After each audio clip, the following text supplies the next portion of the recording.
Aujourd'hui, nous allons parler des meilleurs aliments pour aider le foie à retrouver toute son efficacité. D'abord, il faut clarifier une idée très répandue. Le foie n'est pas forcément sale. Il n'accumule pas les toxines comme une poubelle.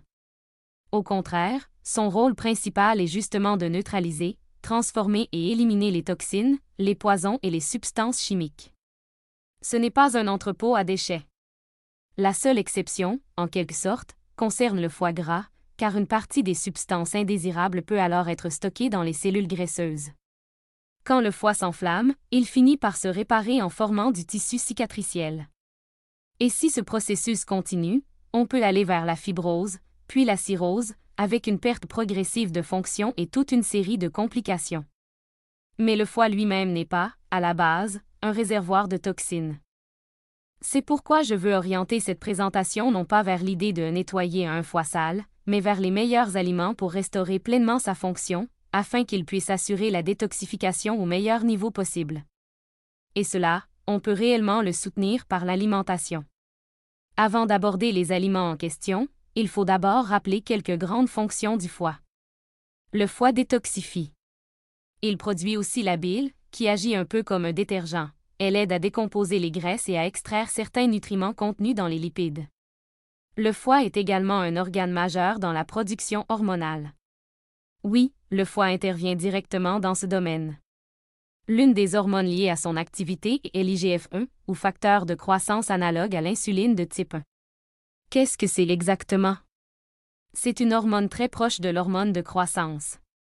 Cette dernière est produite par l'hypophyse, puis agit via le foie. On peut considérer l'IGF-1 comme une sorte de prolongement de l'hormone de croissance, puisqu'elle remplit des fonctions similaires.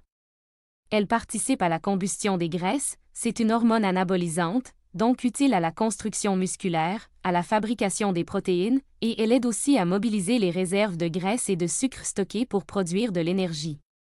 Le foie intervient aussi dans la production des hormones stéroïdiennes, comme les estrogènes, la progestérone, la testostérone, ainsi que la vitamine D3, qui agit dans le corps comme une véritable hormone. En réalité, elle est probablement plus proche d'une hormone que d'une simple vitamine, même si on continue à la classer dans cette catégorie.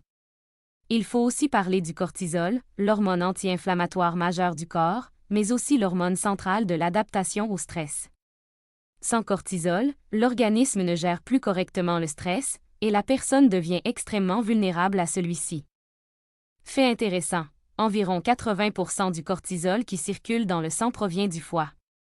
Toutes ces hormones stéroïdiennes sont fabriquées à partir d'un même élément de base, le cholestérol. Le foie est donc essentiel, non seulement dans la fabrication du cholestérol, mais aussi dans la création de toutes ces hormones. Et c'est là qu'il y a quelque chose d'important à comprendre. Lorsque certaines personnes prennent des médicaments pour bloquer le cholestérol, comme les statines, cela peut aussi perturber la production hormonale. Si on bloque trop le cholestérol, on perturbe en même temps tout ce système, avec à la clé divers problèmes. Le foie fabrique d'ailleurs une bonne partie du cholestérol du corps. Et à partir de quoi? Principalement à partir des sucres alimentaires. Autrement dit, le cholestérol est largement fabriqué à partir des glucides.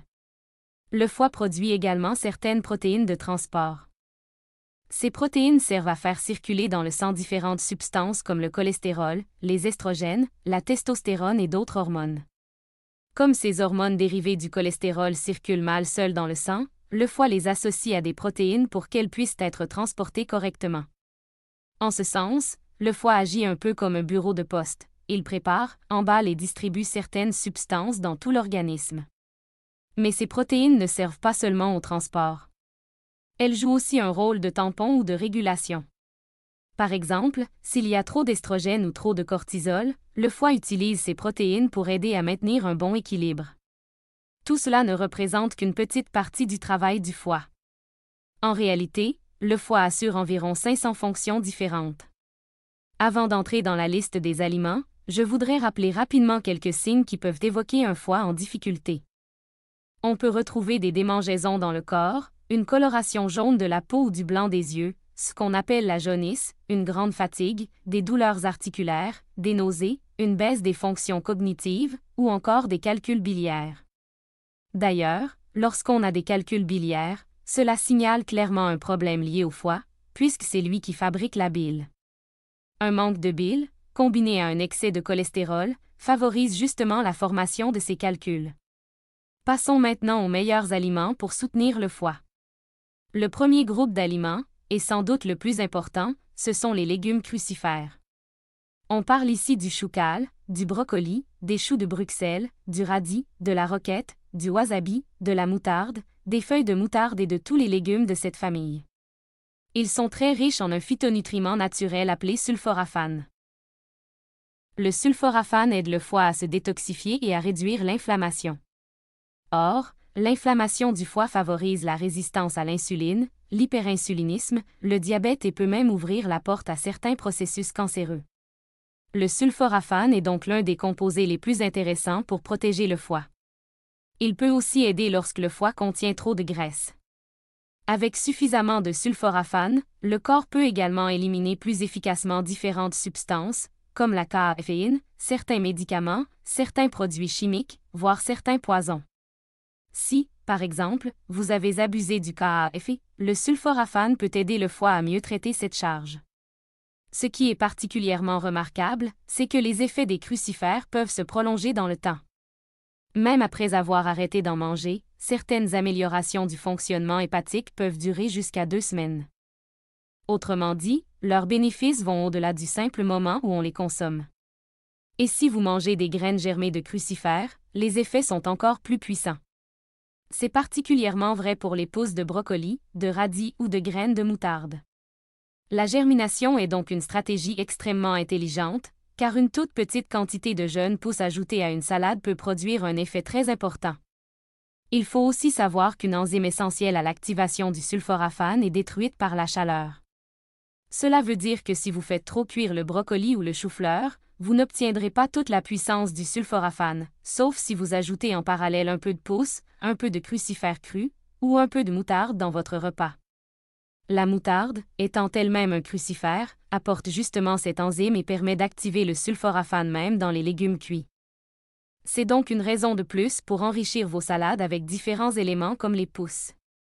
D'autant plus que les crucifères contiennent bien d'autres phytonutriments capables de soutenir le foie, d'améliorer la sensibilité à l'insuline, de réduire les complications liées au diabète, de limiter les dommages causés par les radicaux libres et de soutenir la glycémie. Personnellement, je consomme beaucoup de roquette dans mes salades. Elle est très riche en enzymes utiles à l'activation du sulforaphane. Je mange aussi beaucoup de chou cru, par exemple sous forme de coleslaw, ainsi que de la choucroute, qui contient également beaucoup d'enzymes utiles à ce niveau. S'il fallait retenir un grand groupe d'aliments pour le foie, les crucifères arriveraient tout en haut de la liste. Le deuxième aliment phare, c'est l'ail. L'ail est extrêmement riche en soufre, et le soufre est excellent pour la détoxification hépatique. Il agit aussi comme un antibiotique naturel, avec des effets antibactériens, antifongiques et antiviraux. L'ail est aussi très intéressant pour aider à éliminer la graisse accumulée dans le foie.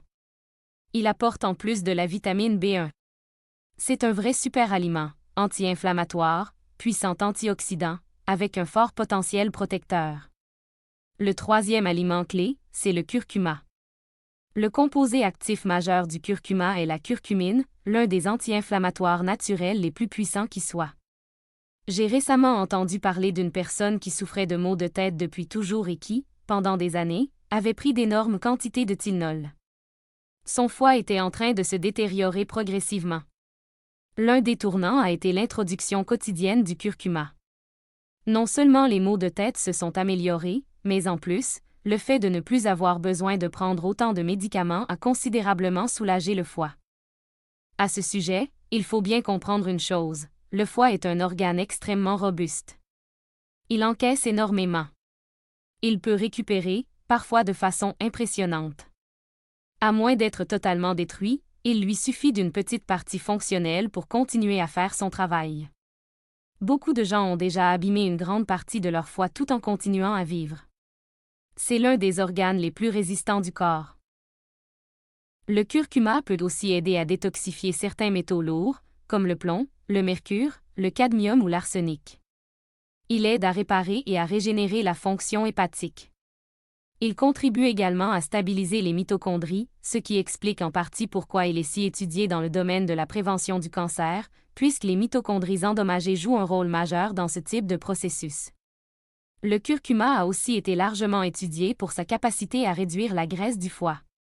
Si on combine un régime pauvre en glucides, le jeûne intermittent, le curcuma et plusieurs des autres aliments mentionnés ici, on obtient un ensemble très intéressant pour soutenir un foie en bonne santé. L'aliment suivant, ce sont les betteraves.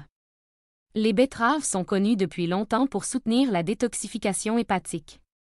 Elles peuvent aider à réduire les enzymes du foie lorsqu'elles sont élevées.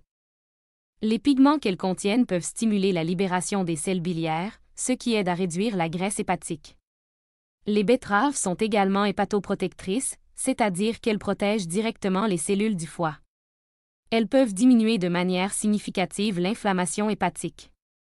Et si cette inflammation diminue, alors le processus de fibrose, de cicatrisation et d'évolution vers la cirrhose peut être ralenti.